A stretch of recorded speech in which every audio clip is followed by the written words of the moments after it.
عورت چاہتی ہے کہ اسے لفظوں کے بغیر سمجھا جائے، اس کی خاموشی کو محسوس کیا جائے، اس کی طلب کی قدر کی جائے، اس کی آنکھوں کی نمی کو دیکھ کر اس کے دل کا حال جانا جائے۔ وہ چاہتی ہے کہ اس سے ایسی محبت کی جائے کیونکہ یہ واجب المحبت ہونا چاہتی ہے۔ اپنے دوستوں کا انتخاب سوچ سمجھ کر کیا کرو کیونکہ تم اپنے جنازے کی پہلی صف کا انتخاب کر رہے ہو۔ جس عورت کے ہونٹوں پر تل ہو تو سمجھ جاؤ ایسی عورت پیار اور محبت کی بھوکی ہوتی ہے۔ اگر کوئی اس سے 2 لفظ پیار کے بول دے تو وہ اس کی طرف ہی مائل ہو جاتی ہے۔ اگر کسی کو تکلیف میں دیکھ کر تمہیں تکلیف ہونے لگے تو سمجھ لینا تم اللہ کے بنائے ہوئے بہترین انسان ہو۔ خاندانی انسان نقصان اٹھانے کے باوجود وفادار رہتا ہے، لیکن منافق شخص ہمیشہ ذاتی فائدے کے لیے دھوکہ دیتا ہے۔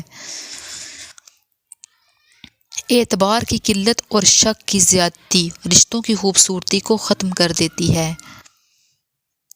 اللہ اپنے بندے کو آزمائش میں ضرور ڈالتا ہے لیکن آزمائش میں تنہا نہیں چھوڑتا۔ زندگی میں کبھی بھی یہ خواہش مت کریں کہ جو آپ کی پیٹھ پیچھے لوگ بول رہے ہیں وہ آپ کو سنائی دے، کیونکہ اگر آپ نے وہ سب سن لیا تو اس دنیا میں آپ کو اپنا کوئی ایک بھی مخلص نہیں ملے گا۔ زیادہ سوچنا انسان کو ختم کر دیتا ہے، بس دعا کرو اور اللہ پر چھوڑ دو۔ دنیا میں 1000 رشتے بناؤ لیکن ایک رشتہ ایسا بناؤ جو 1000 رشتے آپ کے خلاف ہوں تو وہ ایک اکیلا آپ کے ساتھ ہو۔ چوئنگم اور سستے لوگ شروع میں بہت میٹھے لگتے ہیں۔ کاش انسان بھی نوٹ کی طرح ہو تاکہ بندہ روشنی میں کر کے دیکھ لے کہ اصلی ہے یا نکلی۔